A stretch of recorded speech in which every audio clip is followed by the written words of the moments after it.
Bendito y alabado el nombre poderoso del Señor. Te habla tu hermano Pedro Quiles. Bienvenido a tu programa Pedro y los 11 desde casa. Gracias por dejarme entrar a la tuya. Suscríbete a este canal, apoya esta obra. Busca Pedro y los 11, ¿verdad? Ahí está mi canal. Y también dale a la campana de las notificaciones para que te enteres cuando subimos contenido nuevo. Gracias. Esa es la palabra principal. Gracias por tu apoyo, gracias por los mensajes de apoyo. Sabes que te puedes comunicar conmigo a Pedro y los 11 con número pedrolos11@gmail.com para testimonios, sugerencias, para mensajes. Así que el Señor está haciendo grandes cosas. Estamos viviendo tiempos bien intensos. Estamos pasando la fiesta de la Ascensión, la fiesta de Pentecostés. Estamos pasando la fiesta de María Auxiliadora. Estamos pasando la fiesta de la visitación, ¿verdad? De María. Todos aquellos hermanos marianos que están esperando que María los visite. Estamos todos en esa. Así que bien gozosos, seguimos celebrando la resurrección del Señor. El Señor aparentemente se fue, pero dice que no, que Él no se fue, que Él se queda con nosotros hasta el fin de los días, solamente que de otra manera, ya no de manera física, sino de manera espiritual. Él está vivo, pero promete que se manifestará a nosotros, ¿verdad? Que no es una fe ciega, así, una idea. No, Él dice, yo me manifestaré a ti. O sea, tú vas a saber que yo estoy ahí, tú me vas a sentir, tú me vas a experimentar. Y de eso se trata. Así que seguimos a través de la palabra. La liturgia nos sigue presentando personajes bien interesantes y nos va haciendo como un mapa de la evangelización. Repito una vez más, para aquellos que me siguen, si usted quiere saber, usted quiere un plano pastoral, usted quiere saber cómo renovar una iglesia, cómo renovar una parroquia, cómo levantar un nuevo movimiento, cómo usted siente en su corazón que Dios lo está llamando y dice, pero ¿y cómo se va a hacer esto? Ahí está el mapa, Hechos de los Apóstoles, el Evangelio del Espíritu Santo. A San Lucas se le inspira escribir, y como historiador, dice, él era médico, pero también era un historiador riguroso. Así comienza, ¿verdad? Querido Teófilo. Teófilo es amigo de Dios. He querido estudiar esto bien y poner todo en orden y para contarte todo exactamente. Así que podemos confiar en San Lucas, que era una persona bien metódica a la hora de escribir, inspirado por el Espíritu Santo.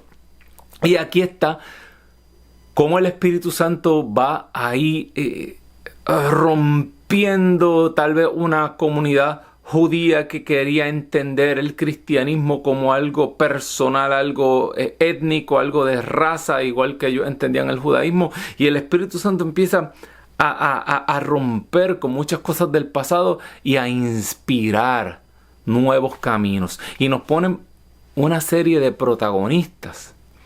Estos protagonistas no fueron únicos, ¿verdad? Simplemente son como ejemplos, y los ejemplos más llamativos de esa época, los que estuvieron más cerca del centro de lo que estaba ocurriendo, por decirlo así. Acuérdense, el cristianismo fue una explosión. Esto fue un tsunami. Pentecostés fue, como decía un profesor mío, esto es como miles y miles de bombas nucleares que explotaron y fue un tsunami de gracia, de gloria que arropó la civilización. En un periodo prácticamente de 200 años, el cristianismo se expandió por todo el imperio, por todo el mundo conocido en ese entonces, ¿verdad?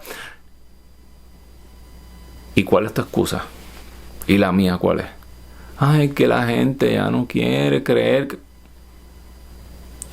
que ahora las ciudades de hoy están peores que Corinto, que Éfeso, que Galacia, que Roma, Yo siempre me acuerdo cuando yo estaba en la música secular, ¿verdad? En los ambientes de las grandes multinacionales discográficas, siempre decían que es mucho más fácil resucitar la carrera de un artista que fue famoso y que ya está olvidado. Es mucho más fácil resucitar a alguien que fue conocido que levantar algo de cero. algo desconocido, ¿verdad?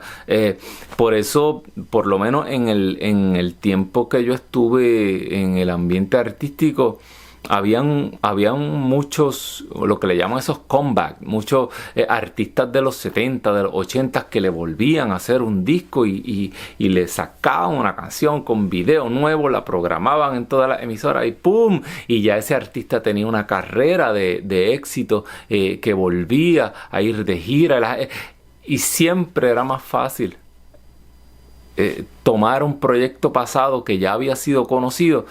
Era más rentable económicamente que levantar a un desconocido, a una desconocida de la nada. Si aplicamos eso espiritualmente, tú me estás diciendo que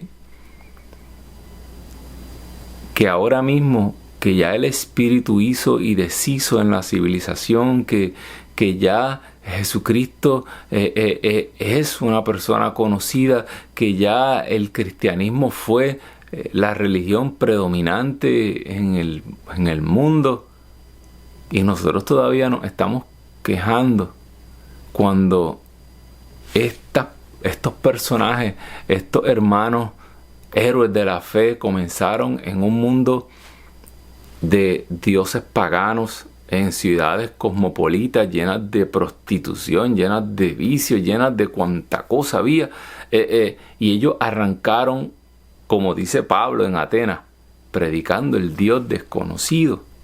Y en 200 años, el Espíritu Santo, a través de estos instrumentos, quemó la tierra. ¿Cuál es tu excusa? ¿Y cuál es la mía?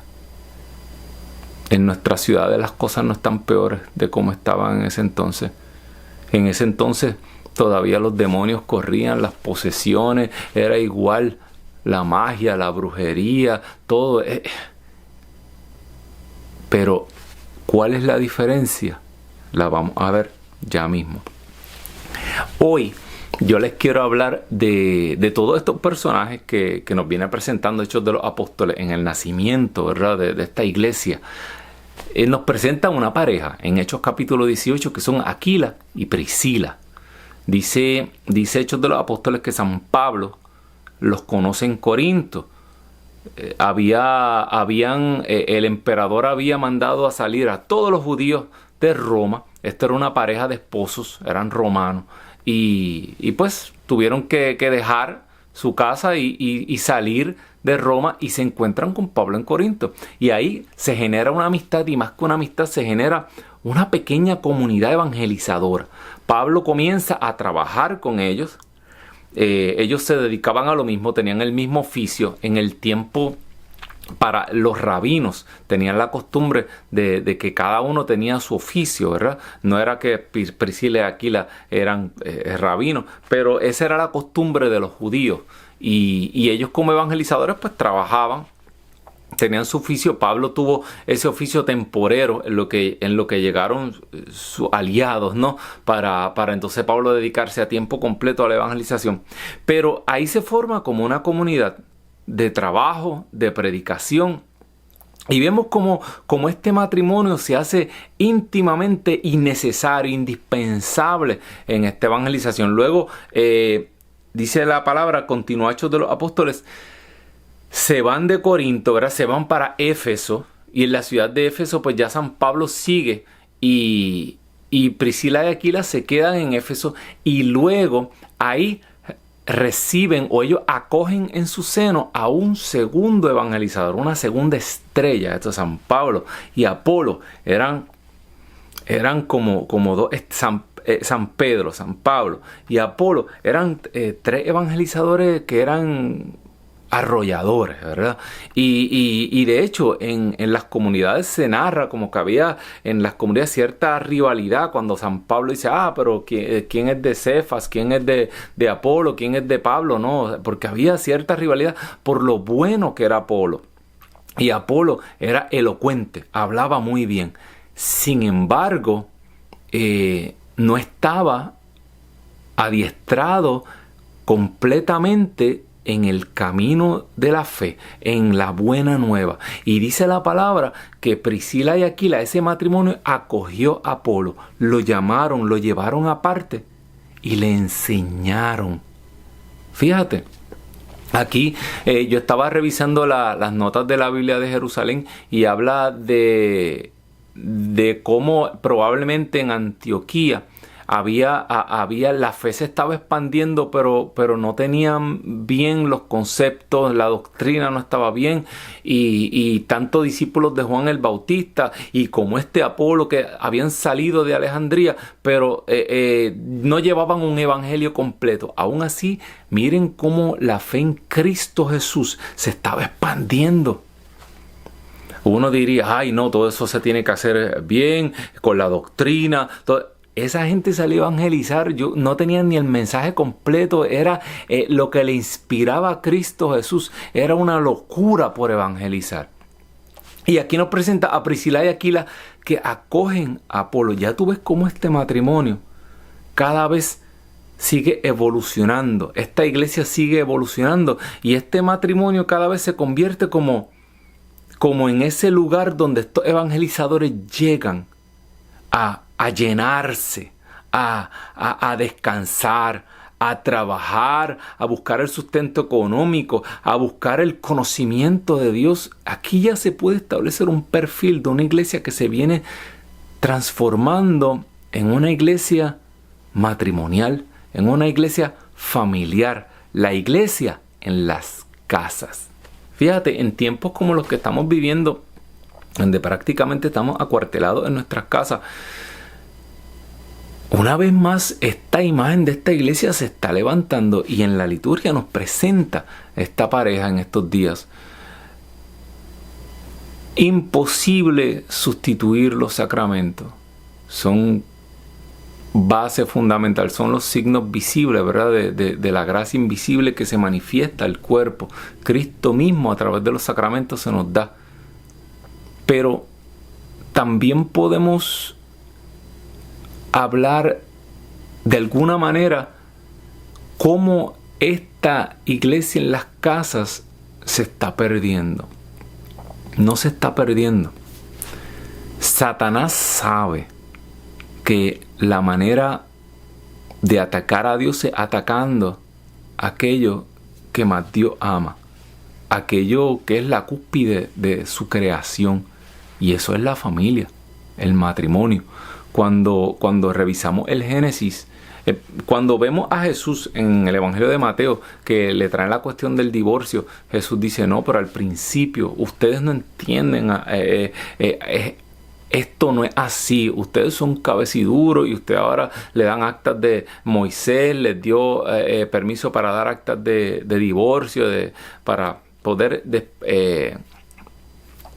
echar a sus mujeres afuera, pero al principio no fue así. Jesús le habla de una voluntad inicial, de un plan original que tenía Dios con la creación y cómo Dios organizó todo y creó todo y vio que todo era bueno y al final le dio a la creación el sello final, su impronta, su imagen y semejanza. Y ahí Jesús dice, y así los creó, varón y hembra los creó, para que ya no sean dos, sino una sola persona, una sola carne. Carne significa persona en la palabra. Una sola persona, un solo ser. Y lo que Dios une, no lo puede separar el ser humano. Y ahí Dios se manifiesta y se reproduce Él mismo en la creación. Eso es lo que la gente a veces no se da cuenta. Dios, como un espejo simétrico, Él dice, hagamos. Dios, ¿a quién le habla Dios? No era a los ángeles. Porque los ángeles no hacían. El poder creador radica en la Trinidad, en el Dios trinitario que crea. El Padre que es creador, ¿verdad? Y todo hecho a través del Espíritu y todo hecho a través del Hijo. Dice San Pablo, todo fue hecho por Él y nada fue hecho sin Él. O sea que el poder creador radica en la Santísima Trinidad. Y cuando Dios dice, Yahvé dice, hagamos al ser humano. Hagamos, nosotros vamos a crear a un ser humano a nuestra imagen y semejanza. Entonces, ¿qué te está diciendo el Génesis?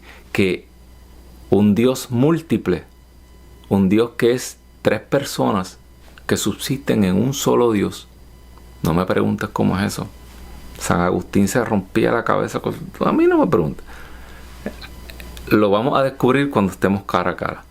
Pero asimismo, Dios se recrea. Él mismo se reproduce y crea un ser múltiple. Y crea varón y hembra. Y esa realidad es capaz de amarse de tal manera que engendran vida, engendran personas. El poder de dar vida, también Él lo da a esa creación suya. Nosotros somos co-creadores con Dios. Y así organizó la creación. Y aquí vemos cómo esta iglesia, igual que Dios comenzó a crear y Dios en el Génesis comenzó, aquí comienza una nueva creación y en medio de esta nueva creación, aquí aparece un matrimonio y este matrimonio sigue evolucionando. Y lo interesante es que ahí le refuerzan la fe a Apolo. Apolo es enviado prácticamente ya lleno de este mensaje.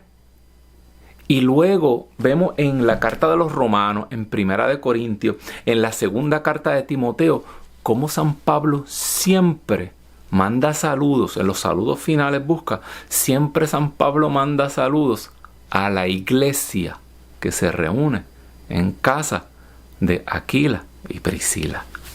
La iglesia en las casas. Mira cómo el evangelio explotó, por decirlo así, en estas iglesias familiares.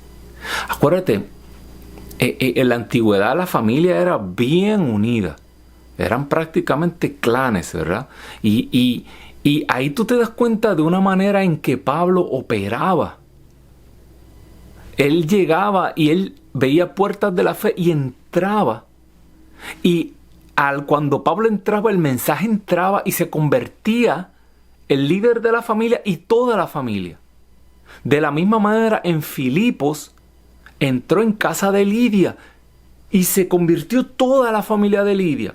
Acuérdate del carcelero que cuidaba la cárcel cuando Pablo y Silas estaban ahí presos. De eso vamos a hablar en el próximo programa. Se convierte el carcelero y toda su familia. Acuérdate de San Pedro, cuando va a casa de Cornelio. Se convierte Cornelio y toda su familia. Mira cómo el evangelio comienza a llenar familias completas. Acuérdate cuando Jesús entra en casa de Zaqueo. Hoy ha entrado la salvación a esta casa. Esa promesa de creer en Cristo Jesús, de entregarle el corazón y que seremos salvos nosotros y toda nuestra familia, hoy se levanta con más poder que nunca. Especialmente en las circunstancias que estamos viviendo. Y yo sé que ya mucha gente está pensando, ay hermano Pedro, pero es que la familia de hoy no es tan unida como la de antes. Antes eran clanes y ellos mandaban y el patriarca de la casa pues decía, pero mire cómo a la hija mía adolescente yo ni siquiera le puedo decir a la hora que va a llegar, qué rayo le voy a decir yo que tiene que creer. Vamos a analizar eso un poco.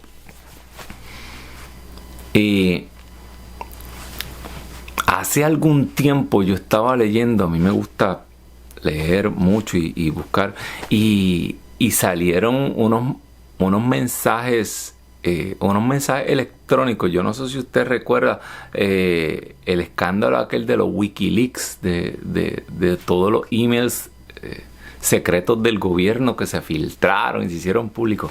Y me llamó mucho la atención unos emails entre unos políticos altos en el gobierno norteamericano. Y estos políticos, no voy a hablar de partidos ni nada, esa no es la intención del programa. Pero si estos políticos se estaban escribiendo emails secretos y en estos emails estaban hablando de los hispanos y decían cómo nosotros los hispanos somos fieles a nuestra familia, cómo nosotros los hispanos somos fieles a las costumbres de nuestra familia. Y de hecho de lo que estaban hablando era de que los hispanos seguimos y compramos y seguimos los mismos patrones de consumismo de nuestro antepasado. O sea, si su abuela utilizaba ese detergente, su mamá lo utiliza, usted lo utiliza y su hija lo utiliza, y somos fieles y cuando nosotros nos aferramos a algo, somos fieles. Y ellos obviamente de lo que estaban hablando era de la manera en que votaban en las elecciones. Como si tú votas por una cosa, verás porque tu padre votó por eso, tu abuelo, tu tatarabuelo, todo el mundo votaba por el mismo partido, así que seguimos votando. Pero eso no viene al caso. Lo que sí viene al caso es el gran arraigo que tiene la familia y la influencia grande que tiene la familia en las decisiones grupales. ¿Es cierto esto, sí o no? Vamos a ponerlo a prueba. Los negocios, estos que están bien famosos de multinivel, las empresas multinivel, que prácticamente son diseñadas para los hispanos. En América Latina esto es algo, una explosión, las empresas multinivel, ¿verdad? Y mira cómo una persona en la familia empieza a vender algo, a vender un producto y a promocionar un producto. Y lo empieza a promocionar con tal pasión. Y cuando usted viene, se metieron los tíos, los primos, los hermanos. Y de repente, milagrosamente, mire, toda la familia está vendiendo la olla. O toda la familia está vendiendo los productos. O toda la familia está vendiendo las batidas. Esto es algo que... ¿Tenemos influencia? ¿Sí o no? Entonces, ¿qué es lo que nos falta? Fe. Esos productos se comienzan a vender en toda la familia porque le ponemos nuestra fe a esos productos. Porque estas personas comienzan a creer en estas ollas de una manera. Mire, esa olla usted lo va a salvar. Ahí se van todos los químicos. Esa olla le bendice los alimentos. Mira, esa olla usted cocina ahí, usted rebaja. Esa olla es la salvación de universal en la olla esa. Y le ponemos una fe. Y cuando viene a ver, convencemos a toda la familia de que esa batida usted se la va a tomar. Y usted va a amanecer como una modelo de Victoria's Secret al otro día. Y la batida, y se tomó la batida. ¿Por qué le ponemos una fe? Entonces, ¿qué pasa con el Evangelio? Si lo creyéramos de la misma manera que las personas creen en estos negocios, si realmente le pusiéramos la fe, el empeño y la pasión a este Evangelio, si realmente creyéramos que esta es la diferencia entre la vida y la muerte de nuestra familia, de nuestro matrimonio, de nuestros hijos, toda nuestra familia se salvaría. Estuviéramos todos bendiciendo y alabando el nombre del Señor. Y así ya no sería una búsqueda. Los evangelizadores andamos por el mundo buscando personas, buscando agujas en pajares, cuando realmente nosotros lo que tenemos que buscar son familias. Si impacta uno, te lo lleva a todos. Así fue que el cristianismo creció. La iglesia en las casas. Aquel eunuco cuando llegó a Candace contagió a todo ese palacio con aquel evangelio. Aquel evangelio que entró a casa del carcelero contagió a toda la familia. Aquel evangelio que entró a Filipo a través de Lidia contagió a toda esa familia. Se habla de la iglesia que se reúne en casa de Lidia, la iglesia que se reúne en casa de Aquila y Priscila.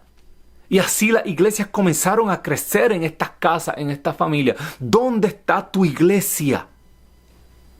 ¿Qué has hecho con la iglesia que yo te encomendé? ¿Qué has hecho con mi iglesia doméstica? Padre, madre, abuelo, abuela, ¿dónde está tu iglesia?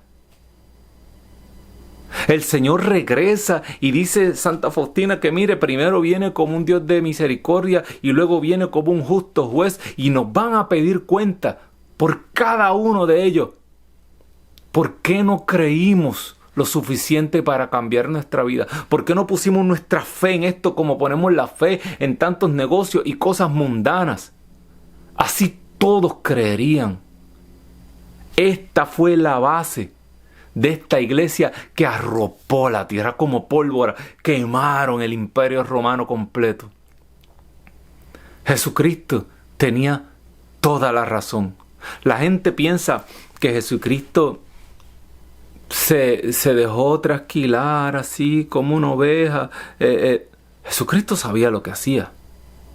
Jesús sabía que lo que quería el pueblo judío de levantarse en armas, lo que querían los celotes, lo que querían los rebeldes, lo que querían todas esas facciones rebeldes que habían, los que seguían a Barrabás, los que querían a esto, Jesús sabía que no tenían ninguna oportunidad. Por eso Jesús les predijo que el templo iba a ser destruido, que no quedaría ni piedra sobre piedra. Y así ocurrió en el año 70, cuando la rebelión de los judíos.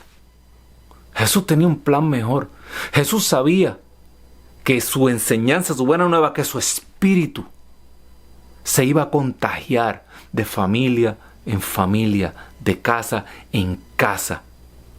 Y que sin un golpe, sin desenvainar una sola espada, solamente con la espada de la palabra, Jesucristo, Él sabía que Él podía transformar a todo ese imperio. Y al final, Jesucristo tuvo la última palabra. El imperio romano cayó y la Iglesia Católica fue la que mantuvo la fe y la cohesión de todo ese imperio. La fe. No pudieron acabar con Jesucristo. El imperio romano cayó y nosotros seguimos aquí.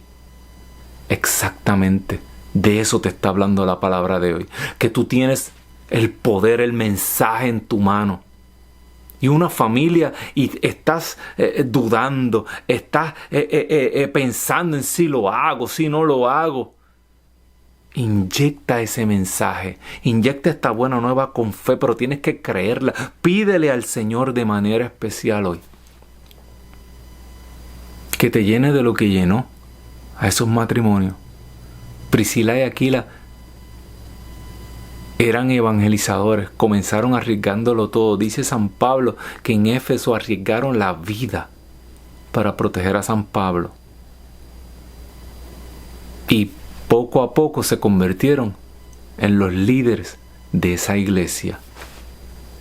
Matrimonio que me escuchas, Dios te está llamando. Conozco muchos matrimonios que están buscando en este momento, aleluya, que están tratando y que sienten un llamado y no saben cómo ejercerlo, que sienten una vocación y no saben cómo ejercerla, que sienten que Dios los está llamando a más. Busquen matrimonio, busquen. Matrimonios están siendo llamados en este mismo momento a ser como Priscila, como Aquila, junto con sus hijos. Hacer esos lugares donde estos evangelizadores como Pablo, como Apolo, vienen a revitalizarse, a llenarse de la palabra, a descansar, a buscar apoyo. El Señor está llamando y el Señor va a levantar esta iglesia en las casas. La imagen de la iglesia es una iglesia esponsal. Mucha gente le tiene miedo a este mensaje porque de alguna manera piensan que se relativiza o que se baja la imagen del consagrado, del célibe. Para nada. El celibato es un tesoro de la iglesia, un tesoro que nosotros estamos llamados a preservar. Pero aquí, para levantar esta iglesia, se necesitaron todos. Se necesitaron célibes, se necesitaron esos presbíteros, se necesitaron estos matrimonios que fueron centro, que fueron los pilares de esta iglesia en estos lugares, en estas ciudades, donde estos evangelizadores podían ir, donde estos sacerdotes y estos obispos podían ir de iglesia en iglesia, pero estas iglesias estaban lideradas y protegidas por estas casas. Y el Señor está llamando, matrimonio que me escuchas, tú estás llamado a algo más. El Señor te va a dar. Yo quiero que en este momento pidamos la intercesión de María Santísima para que ruegue igual que en las bodas de Caná. Allí, en el 7º día del Evangelio de Juan, en el comienzo de una nueva creación, eso fue profético. Esta es la nueva creación. Y ese 7º día, ese día del descanso, ese día donde se consuma esa creación, y allí estaba el matrimonio en el medio, en el centro. El matrimonio era el que estaba clamando la intercesión de María para que se derramara un vino nuevo, algo distinto, algo que viene, y allí estaba Jesucristo y sus discípulos para llenar aquella boda, para que sobreabundara un vino nuevo, y ese vino es el Espíritu, un Espíritu nuevo que se va a derramar sobre la familia, sobre el matrimonio. Nosotros no podemos esperar que la sociedad ponga el matrimonio como piedra angular. Si nosotros como iglesia no lo hacemos primero, nosotros somos la levadura de la sociedad. Por eso vamos a pedirle al Espíritu Santo que sople. Sopla Rúa de Dios, sobreabunda, corre, fluye. Comienza a llenar estos hogares, comienza a llenar estos matrimonios. Que los esposos sepan que lo que les falta es su esposa, para que ocurra esta explosión de gracia, esta explosión gloriosa. Que las esposas sepan que lo que les falta es su esposo, para que el propósito de Dios comience a revelarse en sus hijos, en su comunidad. Sopla Rúa de Dios, llama en este momento, unge, Señor, consagra para ti, separa para ti, Señor, matrimonios que quieran servirte, que quieran dar sus vidas, arriesgar sus vidas por su iglesia, por sus consagrados. Sopla Rúa de Dios, Señor, en este momento,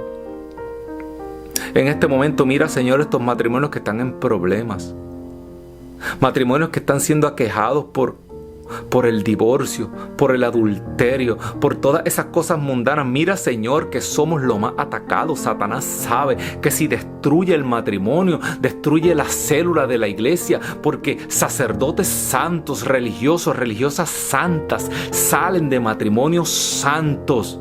Por eso el sacerdocio está como está, por eso la vida religiosa ha disminuido, porque estos santos salían de matrimonios santos, de parejas de fe. Ahora hay un montón de hijos, somos hijos disfuncionales que venimos de parejas disfuncionales, y el Señor quiere sanar, la familia, sanar el matrimonio. Solo así vendrán nuevas vocaciones, solo así vendrán religiosos, religiosas, solo así personas van a decir: vale la pena arriesgar mi vida para que existan matrimonios como los de mis padres. Aleluya. Por eso sopla Rúa de Dios.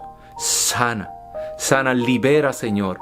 Libera, Señor, de toda acechanza a la familia, Señor.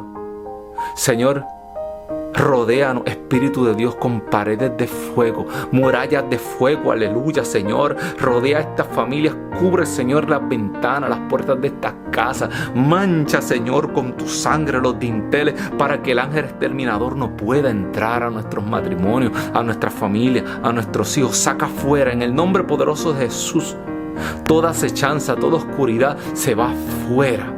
Créelo, reclama. Tú no sabes el poder que tienes matrimonio que ha sido bendecido, juramento ante Dios.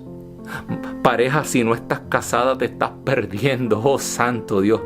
Te estás perdiendo el poder sobrenatural. Pareja que no estás casada, ¿sabes qué? Estás luchando una guerra sobrenatural con armas humanas. No vas a poder resistir, no vas a poder sobrevivir.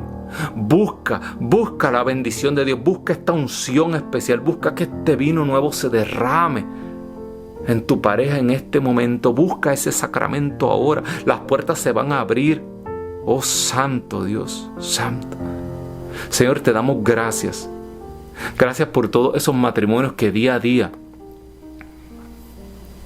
ponen su esfuerzo, su dinero, su economía en riesgo, por todas esas parejas que trabajan tanto y que ponen su tiempo extra, que no tienen tiempo libre porque tienen que evangelizar, porque tienen que llevar este mensaje, porque se duelen cuando ven otras parejas que están sufriendo. Úngelos de manera especial. Dale un refrigerio, Señor. Dale un descanso, que ellos sepan que esto va a traer un premio glorioso, que aquel que sea fiel en lo poco se va a poner a cargo de mucho más. Gracias, Señor. Gracias, Jesús. Te damos gracias, Señor. Te damos gracias, María, por tu intercesión. Gracias, María, porque nos mostraste lo que es una familia. Gracias, San José, porque fuiste padre, protector, porque estuviste ahí. Gracias, Señor Jesucristo, porque por ti recibimos todas las cosas, porque vives y reinas por los siglos de los siglos. Amén, amén y amén. Muchas gracias. Recuerda, pedrolos11@gmail.com, te comunicas conmigo y suscríbete a este canal. Pedrolos11, búscalo en YouTube y dale a la campana de las notificaciones. Hasta la próxima.